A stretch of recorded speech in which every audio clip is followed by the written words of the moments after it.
This episode is brought to you by Nordstrom. Whether you're packing for a vacation or dressing for a wedding, Nordstrom has head-to-toe looks for wherever summer takes you. From swimwear and bold color to romantic florals and dresses that make an entrance, find the right style for every unforgettable moment. Shop new arrivals from brands you love like Farm Rio, Free People, Vince, Wait, and Stod. Plus free shipping and returns and styling help whenever you need it make it all so easy. Shop now in stores at Nordstrom.com or download the Nordstrom app. Girl, winter is so last season. And now spring's got you looking at pictures of tank tops with hungry eyes. Your algorithm is feeding you cutoffs. You're thirsty for the sun on your shoulders. That perfect hang on the patio sundress. Those sandals you can wear all day and all night. And you've had enough of shopping from your couch. Done hoping it looks anything like the picture when you tear open that envelope? It's time for a little in-person spring treat. It's time for a trip to Ross. Work your magic. 89% of business leaders say AI is a top priority. But with AI tools popping up everywhere, how do you separate the helpful from the hype? The right choice is crucial, which is why teams at 1/3 of Fortune 500 companies use Grammarly. With over 15 years of experience building responsible, secure AI, Grammarly isn't just another AI communication assistant. It's how companies like yours increase productivity while keeping data protected and private. Designed to fit the needs of business, Grammarly is backed by a user-first privacy policy and industry-leading security credentials. This means you won't have to worry about the safety of your company information. Grammarly also emphasizes responsible AI, so your company can avoid harmful bias. See why 70,000 teams and 30 million people trust Grammarly at Grammarly.com/enterprise. That's Grammarly.com/enterprise. Grammarly, enterprise-ready AI. The following program does not offer personal medical advice. Please consult your doctor before using any treatment or product we cover.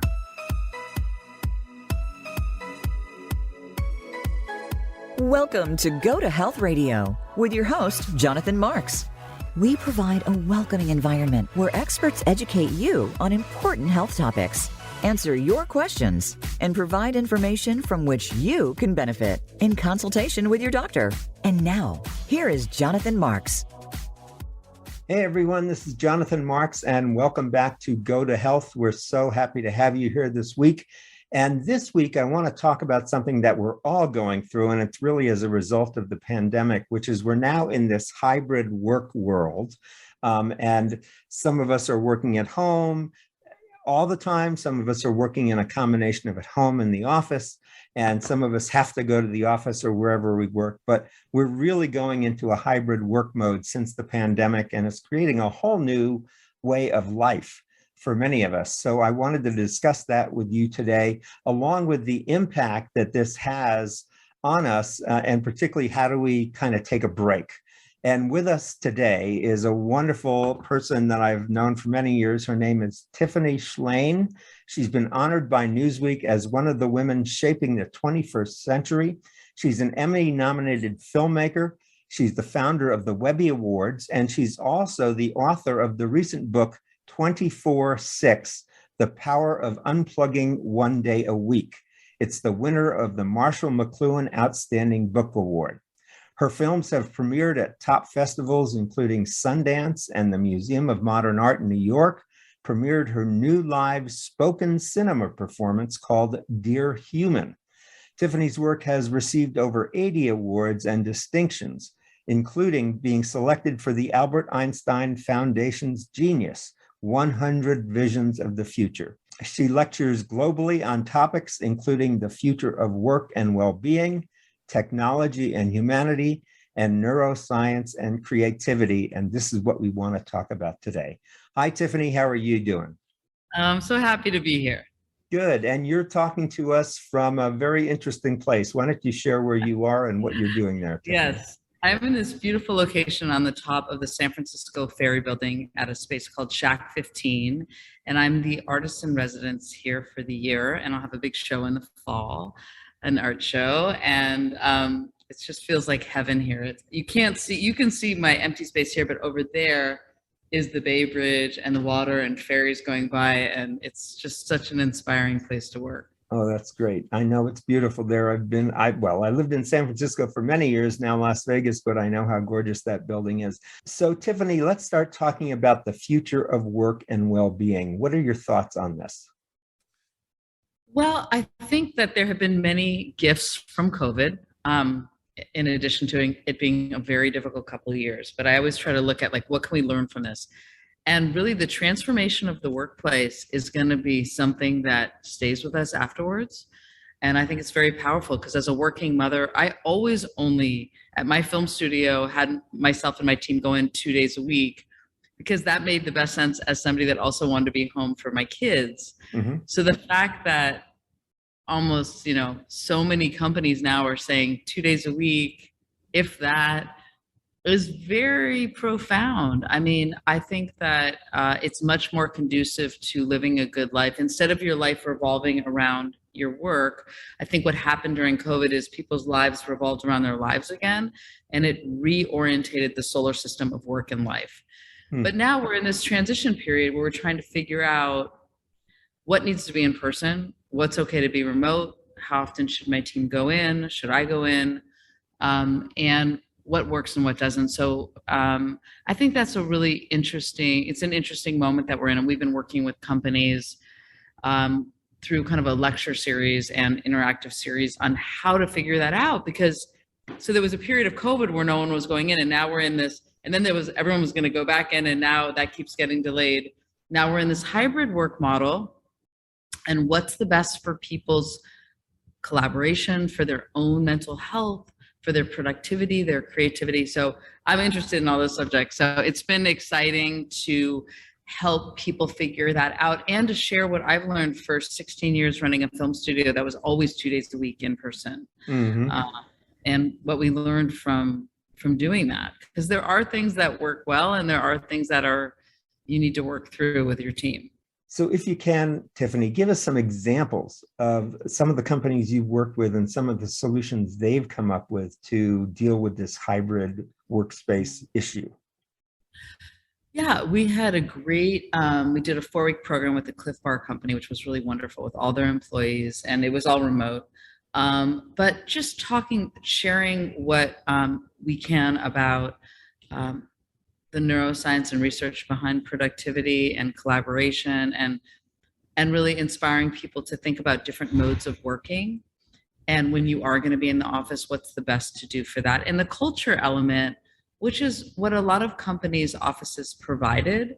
And how do you bring that into this hybrid work world? We also did it with Coca-Cola, which was really wonderful. And one of the big things that I've been a proponent of is how to set boundaries. Like, I turn off my screens on Friday night to Saturday night. I've done it for 13 years with my family. And that kind of boundary is really important. And I think that now there's been all these studies that since people are doing hybrid work, they're kind of working more because they're always available. And I'm very into how do you create a boundary or make your home a home again and not have work enter every single space of it. So really talking about boundaries. And then I met with this great group from Denmark who they work all over, but they had an in-person retreat, which is so valuable with their whole team. And we really talked about how do you bring that team spirit really when everyone is remote and everyone's in a different time zone and working in a different way. So I shared with them some ideas on how to bring that sense of community and team in, even if you're not in the same location, and how important, as they showed me, and we know, you do still need to be in person. Maybe that's not for work. Maybe that's like a bonding, inspiring gathering, but how do you keep the community feeling of collaboration with your team is really important to think about. So are you willing to share some of those secrets with us, how these companies are keeping, let's say, teamwork going and camaraderie going, even if it's remote?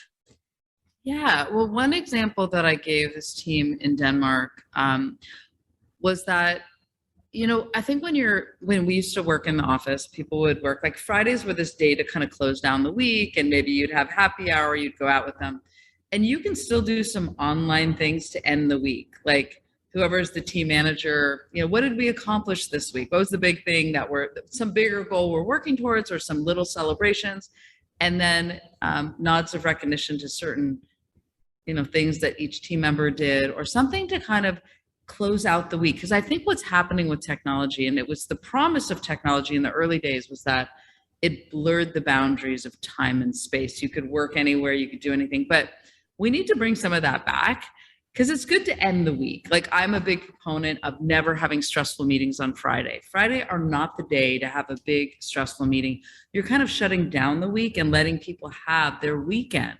So another thing I really strongly encourage for managers and teammates is to use the scheduled send feature on email. So you might have a great idea on the weekend that you want to share with your whole team, but use the scheduled send feature, which allows you to send it for Monday morning. Even if you have the idea on the weekend, make it so, because if people are sending emails and Slack and notifications and texts during the weekend, it sets an expectation that people need to respond. Yeah, especially the higher you are in an organization, right? Exactly. If the boss is doing it, then God, I got to be doing it to stay in the organization. Right. And so you want to create really a vibe that people get their weekends off, because people are burning out, and there's a lot of mental health issues and a lot of people leaving jobs. And how do you let them go? I respect your time. You're going to respect my time. And that's also a lot about communication. I mean, I know some people, they work better late at night or early in the morning. Everyone's got a different workflow. So really having an open line of communication with your team, especially if we're all remote, like even with, my team, we are always revisiting that, like, because every kind of 3 months, people's kids' schedule changes, your life situation, whatever it is, and to revisit, hey, is it still good for us to have our morning check-ins here? When are you working mostly now? Like, because now people have so many choices, you actually need to check in a little bit more, because people have been more productive. They're same or more productive, but I think the lines of communication need to be more open about the respecting of other people's time. Yeah, you're bringing up an important point, because I know, before COVID, when we were all working in offices, everybody thought, well, if you worked at home, you just wouldn't be productive. You wouldn't get very much work done. You'd be distracted by the phone, by the TV, by the refrigerator. What are you hearing about the productivity of people working at home? I think people can be productive at home. The biggest thing I hear is, like, how do you separate the home with the work? And I know, when you're trying to work and your kid's asking you something, you feel like you're not doing either of them very well. I've actually gone back with this artist in residency. I'm going back to a space where I travel on a ferry, which I love. I love that mental space of just traveling somewhere, even if it's 20 minutes. And then I do my work, and when I come home, I decompress, and then I go home, I'm home. And I think everybody's different, but I know for me, I was really itching for that separation again, of not having everything be at my house. Right. So I think what we're finding, what I'm hearing from a lot of people, is we're in, every week feels like a new phase of the pandemic, but I think we understand it was never going back to the way it was. And I think that's a good thing. I think that we are creating work schedules that are more conducive to our lives. But I think a lot of companies have invested a lot in real estate, and that's very scary that they have these huge empty buildings. Yeah. And they need to justify it by getting people in. I do think there's value to being together. I also believe that if people are only going in 2 days a week, they're going in for that community piece, and then they go there and the office is pretty much empty because everyone's choosing their own schedule, and that doesn't do anything for anyone. So if you are requiring 2 days a week, try to have the teams be there on the same time, so you get that community, productivity, collaboration, bonding, whatever it is. So, there's almost like so much flexibility right now, because I think a lot of employers are scared to demand that actually you have to come in on Tuesdays and Thursdays or something, but there is value to being together at the same time, if that's what your team needs, which I think it is valuable to have in-person communication.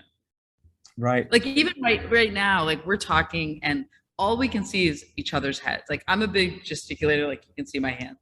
They say that like 50% of information is what people say, and the other 50% is body language. And we've been stuck in these boxes. There's so much more that's communicated when you're in person, and you need that. So maybe is it once a quarter you all really get together and spend a whole day doing bonding things or whatever it is. I think you need to figure out what you think would be best for your team. And propose it to the manager. Be like, I know we're all online. Maybe we can all get together for X.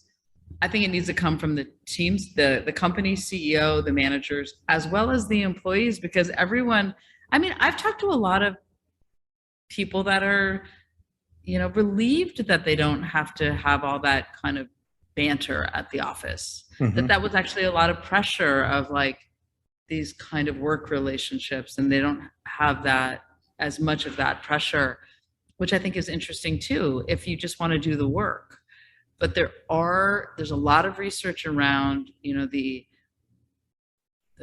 oxytocin that flows helps and aids in collaboration. And how does that flow? As if you're having some in-person experiences also. Mm-hmm. So what you're really bringing up now with this flexibility that's been brought about with all our technologies that we can meet remotely very effectively, it really brings up this whole issue of what do we want to design each work experience for? Like, why would we want to be in person, or why would we want to be remote? And it's a whole new series of thoughts and decisions you have to make on how you want to run your company. Yeah, because before it was just like status quo. Everyone went in 5 days a week and commuted, and now COVID put all of that into question. And I know I'm exercising so much more now because I'm at home. I have a dog, and I'm just like, I'm doing a lot of calls. We're like, let's do a walk and talk. Let's not do a Zoom. Let's get on the phone and we'll each take a walk. Mm-hmm. And that kind of flexibility is incredible. But yeah, being more intentional with why are we getting together? Mm-hmm. Why do we need to be in the office? Does that need to be a Zoom? And I do have this section of the program we do called, the whole program is called, the future of work and well-being. And I have a whole section on really questioning, should this be a video call? Should this be a phone call? Should Mm-hmm. this be a text? Text really will interrupt the person you're communicating with. And I have research in my book 24/6, which talks about my family's tech Shabbats, which is about going off screens, that it takes 20 minutes to get back into the flow if you're interrupted by a notification or a text. Wow.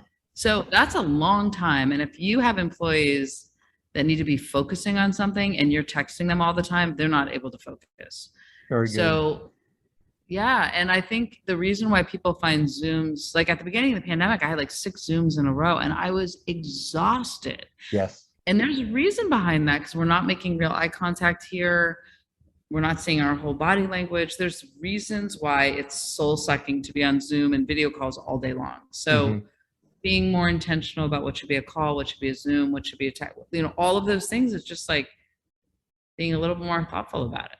Yeah, and it's with Zoom, it's like you have to be seated in front of the camera the whole time. Whereas if you're in an office meeting, you could get up and walk around or stretch a little bit or go get some coffee. But here you have to be right in front of the camera to show you're in the meeting. Exactly. And even like being this close to someone's face and actually I'm seeing my own face when I'm talking to you, and that's not natural. Mm-hmm. Like a lot of time during the pandemic, I would turn off my view. Like when I'm talking to you, I actually just want to be focused on you. But for this situation, I'm also making sure the lighting is okay. Right. And most Zooms, you see your own face. So it was this big epiphany for me, like 4 months into the pandemic, when there was a little feature on Zoom with the 3 dots and you could do hide self view. Right. And I felt like I was much more focused on the calls and less self-conscious. And it's really interesting how much it's changed communication to just be so up close. Now, my husband's a professor and he will say, it's really nice that everyone's name's there if he's got like a class of 100 people. And sure. There are a lot of advantages too. Everyone's got a front row seat to a lecture hall or to a meeting. But I think it's about knowing when it's appropriate to use different forms of communication and when you should. 89% of business leaders say AI is a top priority. The right choice is crucial, which is why teams at 1/3 of Fortune 500 companies use Grammarly. Grammarly is the right AI assistant for your team. With top-tier security credentials and 15 years of experience in responsible AI, Grammarly is how companies like yours increase productivity while keeping data protected and private. See why 70,000 teams trust Grammarly at grammarly.com/enterprise. So it's a whole new set of things to start thinking about with this hybrid work atmosphere. We're talking with Tiffany Shlain. She's an Emmy-nominated filmmaker. She's the founder of the Webby Awards, and she's the author of 24/6, The Power of Unplugging One Day a Week, which has won the Marshall McLuhan Outstanding Book Award. We'll be talking more with Tiffany about all these changes in lifestyle and work style, and how do we take a break from all this in our next segment. So stay with us. We'll be back in just a few minutes after these words. Stay with us. We'll be right back. Follow us on Twitter at VoiceAmericaTRN. Get the lowdown on guests, new shows, and your favorites. That's VoiceAmericaTRN. Listen for Go to Health Radio, featuring host Jonathan Marks and health experts from around the world who bring evidence-based education from Western, alternative, and holistic practices. We bring together you, seeking relevant and proven information for your healthcare needs, and reputable healthcare experts and companies who offer quality education for your benefit. Monthly, we also share continuing education for medical professionals. Listen live every Wednesday at 12 noon Pacific Time and 3 p.m. Eastern Time on Voice America Variety. What sets apart VoiceAmerica.tv from the other video content providers on the internet? Choice and flexibility means that you can host your video content live or on demand on the main VoiceAmerica.tv channels through your own branded media player or your own private TV channel. We support multiple media formats, so all of your video content can be in one place. We offer a number of advertising and video packages. For more information, visit VoiceAmerica.tv. If you think you've seen online TV like this before, let us surprise you.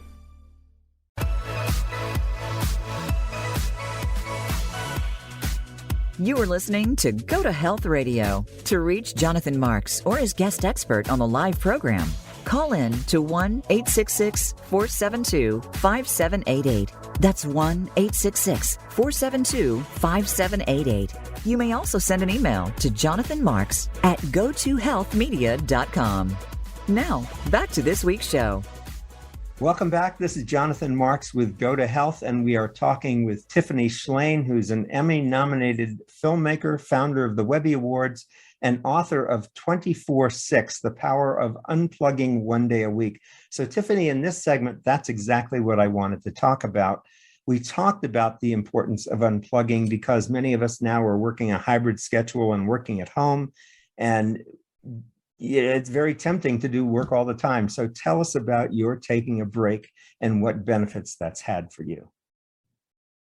Yeah, I mean, I love technology. Obviously, I founded the Webby Awards. I've always been a big advocate of the ways we can amplify what we're doing and the way we can connect. But about 13 years ago, I was just feeling like I lost my ability to focus, that I had so many notifications and things pinging me and expectations on my brain that I wasn't able to focus. And I had this very dramatic couple weeks in my life where I lost my father and my daughter was born all in the same period. And it was a real wake-up call moment of like, I could die. How do I want to live my life? What kind of mom do I want to be? I'm not feeling present. All of these things. And my husband and I, we're Jewish, but we're not religious. But my husband did live in Israel, and they observed Shabbat in Israel, where the whole country shuts down for a day. It's the fourth commandment, a day of rest. And we did Shabbat more of a social dinner once a month or so. And we started doing what we called our tech Shabbats, where we turn off the screens from Friday night to Saturday night. It was exactly what I needed. I felt this immediate sense of calm and presence and returning to myself. I just liked who I was on that day better. And I had bigger ideas that day, more creative ideas, so many things. So we just did it week after week, and I started making little films about it because it was so fascinating to me how much it was everything I needed, and we've never needed it more in society. And then it was so great for our kids, and there was so many benefits, just kept multiplying. So as we were reaching 10 years, I was like, I got to write a book. This is like this free ancient idea that everybody should try. Like yoga and meditation, it like immediately rebalances your health, your state of mind, your presence, everything. So I wrote 24/6, and it's been extremely exciting. Those are the chimes of the Ferry Building, which I love. Yes. But it's been very exciting because just sharing an idea that I find so elegant and ancient and beautiful, and rethinking it for the 21st century. So the book came out right before the pandemic, so I was able to go on book tour with it, and it was really exciting. It's been very exciting, the response, because it was before the pandemic, it was kind of the screen addiction conversation. Then the pandemic hit and everyone's like, oh my God, I'm on screens all the time. I'm like, do this practice. And, because everyone used to say, I never know what day it is. I always knew what day it was because I always had Shabbat and my day without screens. And, it's just continues to bring a kind of beauty and balance to my life. And even when I'm doing this future of work, these programs for corporations and nonprofits, I bring these ideas in because I learned a lot from creating a boundary with the screens. It's just a strict boundary. Ultimately, was very liberating for me because it allowed me to rest when I was resting. And when you have one real full day of rest every week, you feel so recharged. It's as if you had like a week vacation because you're really resting. You're not posting on social media. You're not reading the news. You're not responding to people calling you, not responding to texts. And mind you, when I first did it, I really had to communicate to the world that I was offline. Now the phone, finally, I've been wanting these features for so long. They now have added in the last upgrade all these features where you can let people know, even if they text you, that you've silenced your notifications. So they've actually been adding features that I think make this easier to do than when I first did it, when everyone's like, what do you mean you're going to go offline? You don't really go offline. Like, they didn't believe us. They didn't think it was possible. I'm like, yeah, basically we have an analog day every week, and it's great. It's great for the kids. It's great for us. We read books. We play vinyl records. I use a Polaroid camera. It's awesome. So you've implied all this, but I just want to go through the detail of what it is you do when you say you're taking a tech Shabbat. So let's go through all the details, all the things you turn off and don't do, if you don't mind. What's the list? Okay. So usually we always have people over for dinner on Friday. So it's like a dinner party, and that might sound stressful to some people, but we make the exact same meal every Friday. And so it's actually kind of fun because it's a very social night, and knowing people are coming over, and they usually know that we don't use screens, so they will turn off their phones. But usually Friday afternoon, I'll write by hand just on a piece of paper if we have anything to do on Saturday. But hopefully we have not overscheduled Saturday. We've done it with kids in sports, but really Saturdays, we really try to be like nothing day, where we do things that bring us joy, but that could be napping, that could be going to the beach, that could be reading, cooking, whatever. But I'll write that down on Friday afternoon. We're making a nice meal, setting the table, all the screens go down. So my phone, my computer, iPads, no TV. My husband will like to keep it on in case of an emergency, but not using it. Mm-hmm. We have a landline that if there is an emergency, people all know our landline that are in our family. Right. We hardly ever use it, but if I want to call my mom on Saturday or something. And so we've shut down the screens and people arrive. It's very social. It's probably my favorite dinner of the week. My favorite night of the week because it's very fun and no one's looking at their phone or showing you something on their phone or being pulled away from their phone. The phone. Can I say that? Yeah. Just turn the phone away. Right. Or even sitting around the table looking at your phones. Right. Or just sneaking your phone, whatever, just get them away. So the conversation is much funnier and flows. And then I sleep the best on Friday nights because there's no devices in the bedroom that night. And then Saturday morning, I usually journal and I do my best thinking on Saturday morning, and my best reading. I'll usually pull out a couple articles or something I saw fly by me during the week that I actually want to think about deeply. So I've printed them out. So that's another thing I've done on Friday afternoon. I printed a couple articles, or I put some books or magazine articles I want to read. Mm-hmm. And then it's a very kind of beautiful day. It's a lot of connecting, a lot of hanging out. And you know what I've learned by doing it with kids that have grown up now. I have a 19-year-old and a 13-year-old, but everyone's got a different thing they want to do that day, and to try to fill the day with some element of something that everyone wants to do, so that the day is just really filled with joy and things that don't involve screens. And then at 5 p.m. we go back online, and pretty psyched to go back online too. What happened in the world? I wanted to contact that I thought about. But the other thing I do is I have a piece of paper with a pen on the counter. Mm-hmm. So all of those thoughts of like, I forgot to book that ticket, or I need to get back to so-and-so. it kind of tumbles out of my head usually on Friday late afternoon, right before I'm unplugging, or when I've just unplugged, but it's waiting for me there. So I will deal with it when I go back online. Got it. So I think the other important piece of this is that you have a specified end time so that everybody knows when this is going to be over. Yeah, exactly. And I think that is helpful. Again, it's this boundary that technology took away all the boundaries, but that's exhausting because people are going to bed looking at their phone, waking up looking at their phone. That's not healthy for so many reasons. For sleep, which is the number one thing everyone should be focused on, getting a good night's sleep. Right. I've now, since I've been doing this practice for so many years, I've integrated a lot of things into my week that really came from insights from Tech Shabbat. So when I wake up in the morning, I don't look at my phone.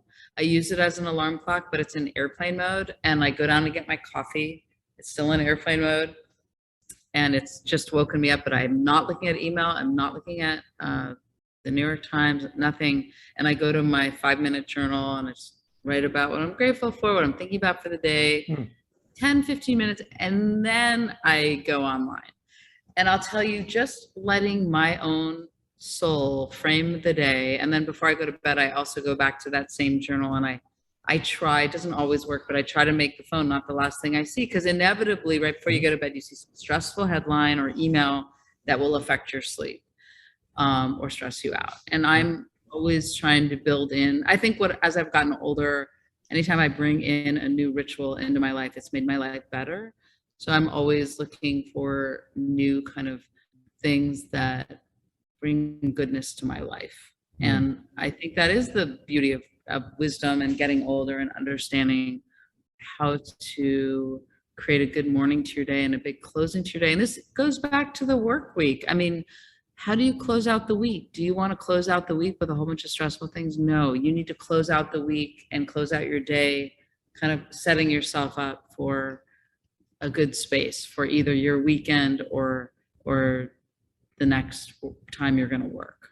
Right. So we're talking with Tiffany Shlain. She's an Emmy-nominated filmmaker. She's the founder of the Webby Awards, and she's the author of 24/6, The Power of Unplugging One Day a Week, which has won the Marshall McLuhan Outstanding Book Award. So, Tiffany, my next question is, in your research for this book, what did you learn from neuroscience or whatever research you did about the benefits of really shutting down? And 89% of business leaders say AI is a top priority. But with AI tools popping up everywhere, how do you separate the helpful from the hype? The right choice is crucial, which is why teams at 1/3 of Fortune 500 companies use Grammarly. With over 15 years of experience building responsible, secure AI, Grammarly isn't just another AI communication assistant. It's how companies like yours increase productivity while keeping data protected and private. Designed to fit the needs of business, Grammarly is backed by a user-first privacy policy and industry-leading security credentials. This means you won't have to worry about the safety of your company information. Grammarly also emphasizes responsible AI, so your company can avoid harmful bias.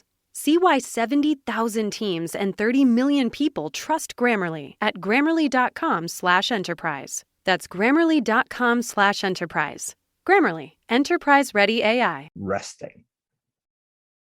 Yeah, there's so much research. I mean, I had to have like 5 different chapters breaking down the different research, but just we were not designed to be responding all the time. And actually, you just mentioned that your daughter had a baby, which is so beautiful. And I remember when I had a newborn, and they would say, like, if you're at a noisy place, like, don't overstimulate the baby. Like, take the baby out of a noisy environment.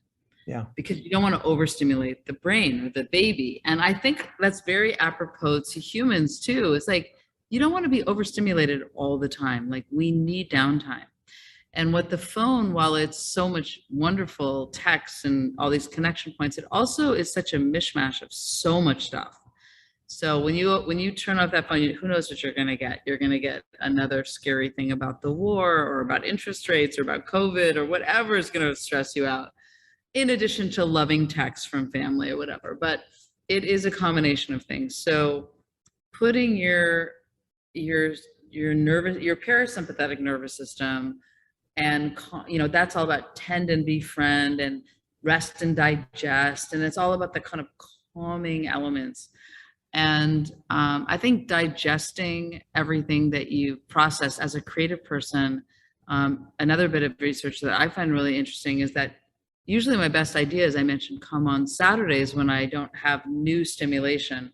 Right. And what that is about is a neuroscience term called the default mode network, when your brain is processing and linking together what's already in there, and it's not getting new input, it's working with what's already in there and your own life experiences. And I've made several films about this subject because I'm so interested that I feel more creative when I turn off the screens. And I think that's because I've gotten so much inspiration and input, and then on my day without screens, it's making a link. It's making the creativity happen. And then just the sleep factor.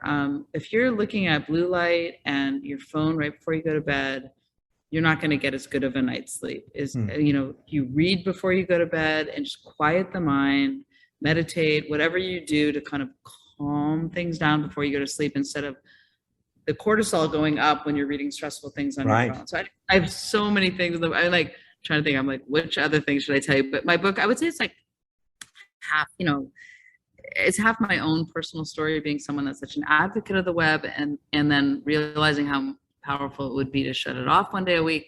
But then the other half is like all the neuroscience and social research and all the research on the why it is good to turn off those screens. Mm-hmm. And a lot of people have never even ever turned it off since they got it. And it's a very powerful thing to go, I am enough without that phone. And actually I'm interesting and I want to know what I'm thinking. I don't want to just know what everyone else is thinking and what I need to respond to all the time. Right. I think what I really like about what you're saying is not only are you taking this tech Shabbat for, Friday night through Saturday night, but also you take a kind of a break in the morning before you get going. You kind of get yourself centered before you really start reading the news. So this is all about taking breaks for yourself and the benefits of that, not being stimulated by new things and allowing your own process to go on. So I really think of what you're saying is as processing.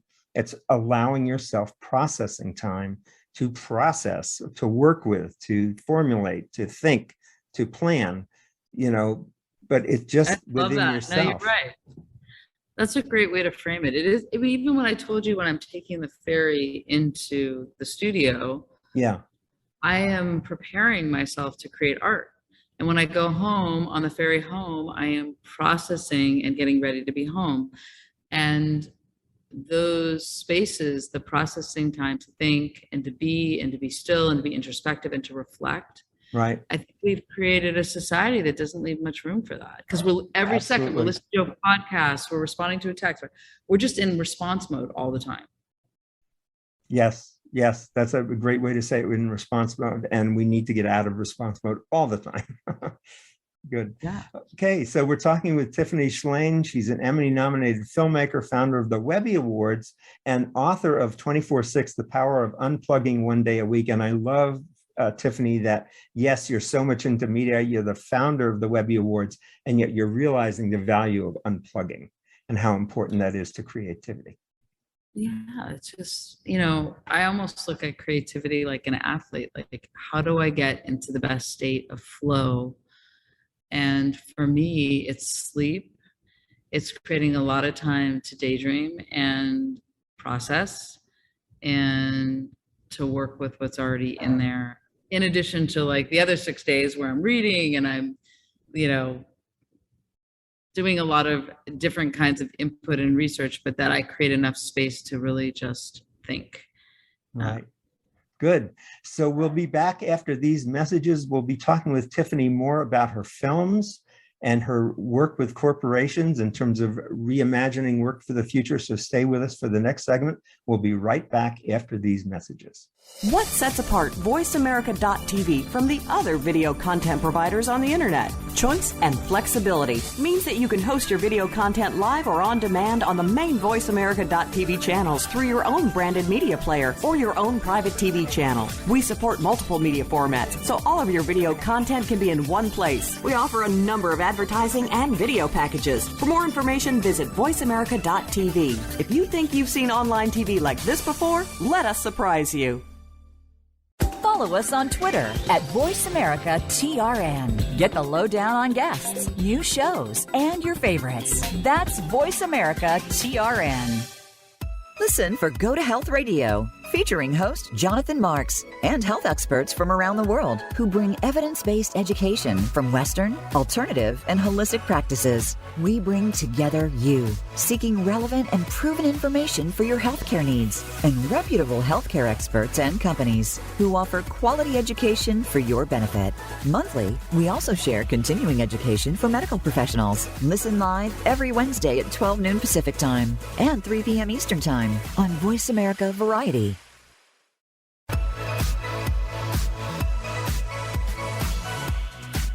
You are listening to Go to Health Radio. To reach Jonathan Marks or his guest expert on the live program, call in to 1-866-472-5788. That's 1-866-472-5788. You may also send an email to jonathanmarks@gotohealthmedia.com. Now, back to this week's show. Okay, welcome back to Go to Health. This is Jonathan Marks, and we're talking with Tiffany Shlain. She's an Emmy-nominated filmmaker, founder of the Webby Awards, and author of a wonderful book called 24/6, The Power of Unplugging One Day a Week.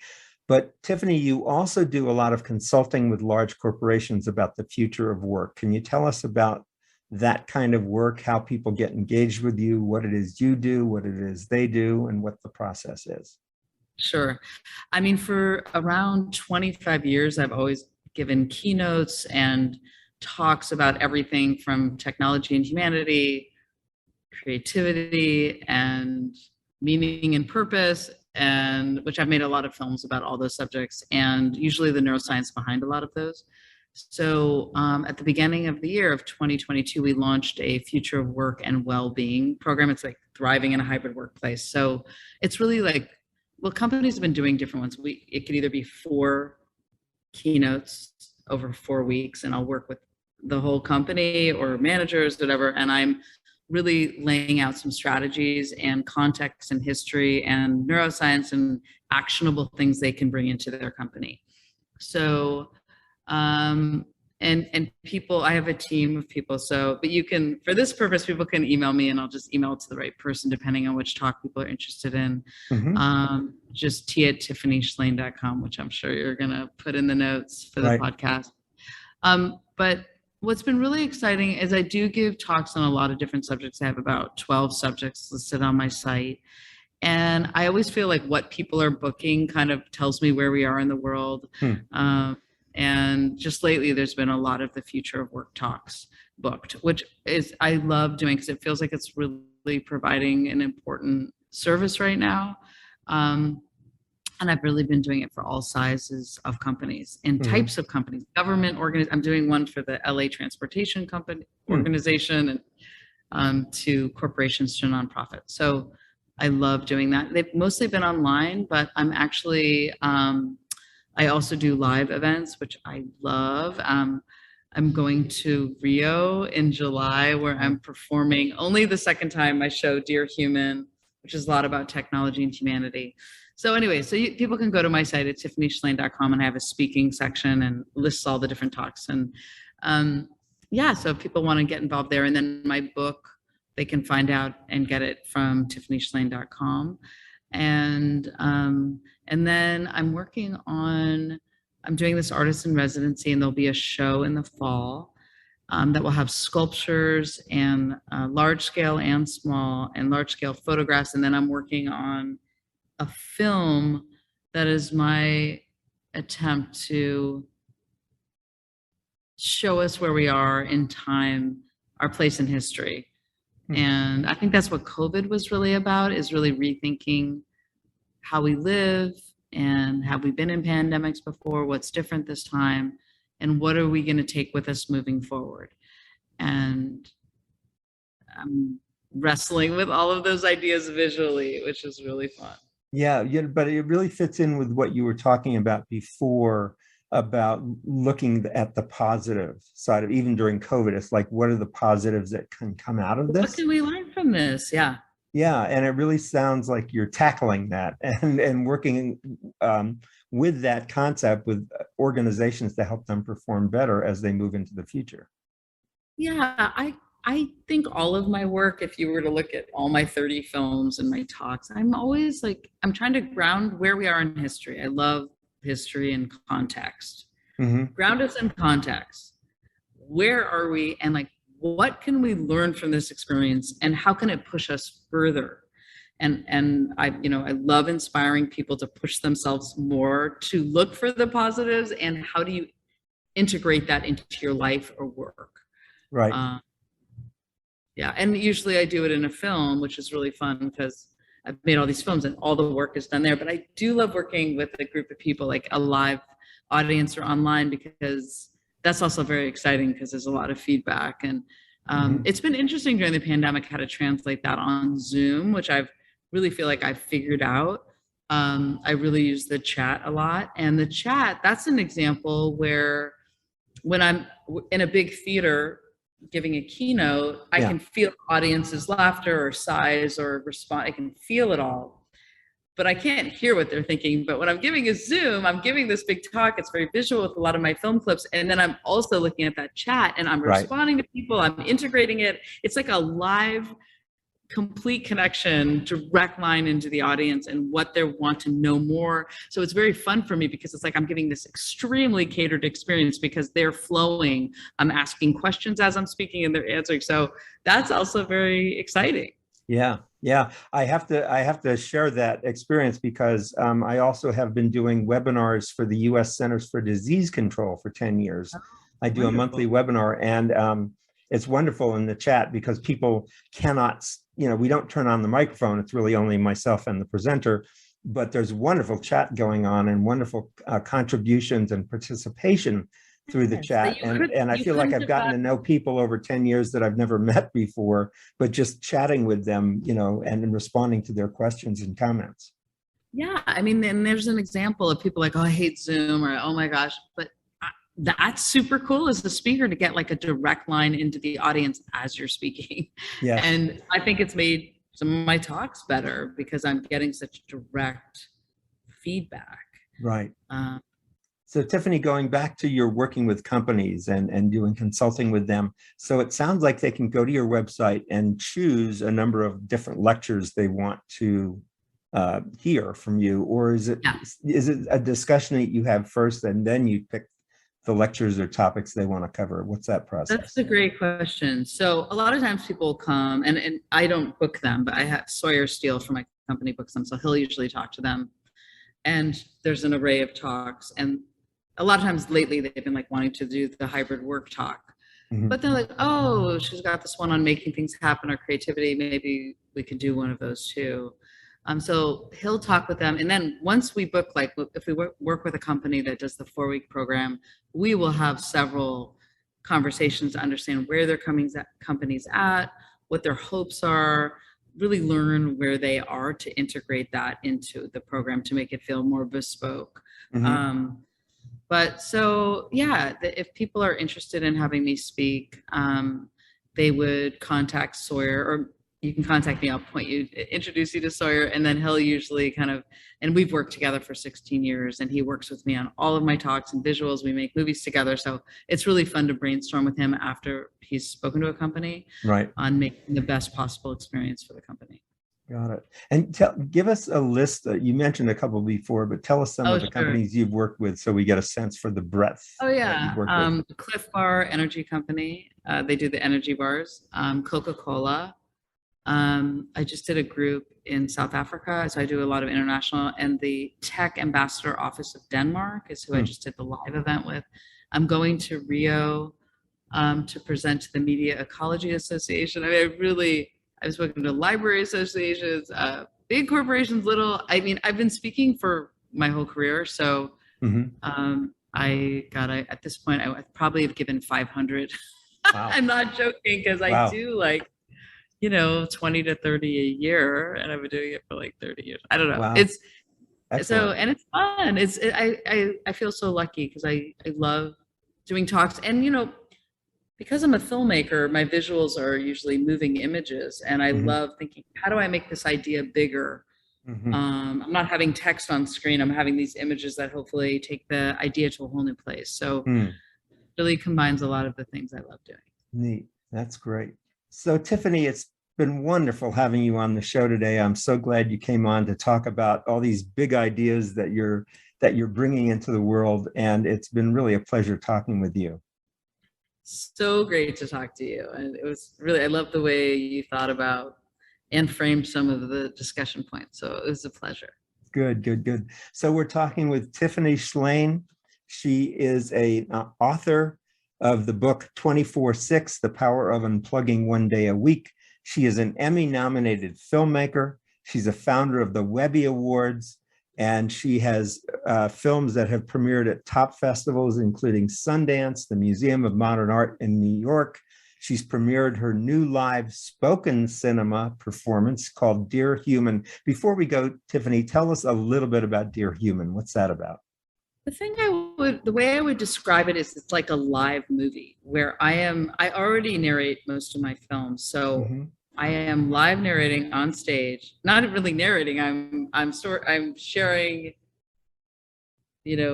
ideas and stories, and I have images behind me and a live soundtrack and audience participation. So it's almost like you're inside of a movie. Oh, that's great. Movie experience. And So I did that at MoMA right before the pandemic, and I'm doing it now in Rio in July. I'm so excited to do it again in front of a live audience. Great. Are you thinking about filming that at some point? Yeah, we've thought about turning it into like a 1 hour special, but so much of it is about the live experience. So that is kind of the special sauce of it. And so how would you capture that? I don't know. I mean, you could, like, if you think of a comedy special, or you can capture that, but there's also something special about it being unique for a live event. Yes, got it. So if you want to follow Tiffany, you go to tiffanyshlain.com, and let me spell that for those listening. It's TIFF as in Frank, TIFFANY, Tiffany. And then Shlain is SHLAIN, Tiffany Shlain. So you go to tiffanyshlain.com. If you want to email Tiffany, it's T for Tiffany, t@tiffanyshlain.com. And Tiffany has won over 80 awards and distinctions, including being selected for the Albert Einstein Foundation's Genius 100 Visions of the Future. She lectures globally on topics including the future of work and well-being, technology and humanity, and neuroscience and creativity. Thanks again for being with us, Tiffany. It's been wonderful. Thank you so much, and have a wonderful day. I loved it. That great. Thank you. And remember, everybody, we'll be back next week with another topic. And as I always say, go to health. Take care. We'll see you next week. Bye-bye.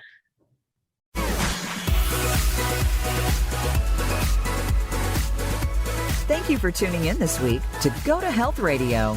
Be sure to join Jonathan Marks and another health expert next Wednesday at 3 p.m. Eastern Time and 12 noon Pacific Time on the Voice America Variety Channel. You can also catch the program on your favorite podcast platform. Until our next show, be sure to visit us on the web at gotohealthmedia.com and elevate your life.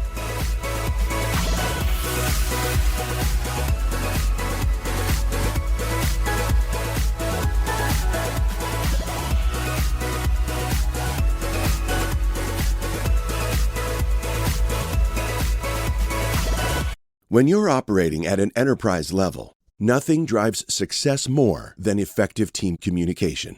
Grammarly for Enterprise enables your company to work smarter and faster. Other AI tools can't quantify impact. With Grammarly, you get measurable results and actionable insights, like tracking key metrics that include brand compliance and readability from their effective communication score. Because when you're able to visualize your team's impact and compare performance against industry benchmarks, you can make data-driven decisions that improve critical business outcomes. So whether you need to streamline messaging between technical and marketing initiatives or cut down on emails between external collaborators, you can trust Grammarly to help employees communicate effectively across the board. Start boosting productivity company-wide with Grammarly. Visit Grammarly.com/enterprise to learn more. That's Grammarly.com/enterprise.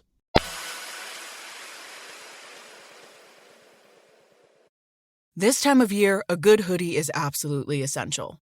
And the American Giant Classic Full Zip Hoodie is made to last a lifetime. With timeless style, heavyweight fleece, and durable details, you can depend on it for years to come. Snag the hoodie that will bring you comfort for life, the American Giant Classic Full Zip, and save 20% off your first order at American-Giant.com when you use code CLASSIC24 at checkout. That's 20% off your first order at American-Giant.com. Code CLASSIC24.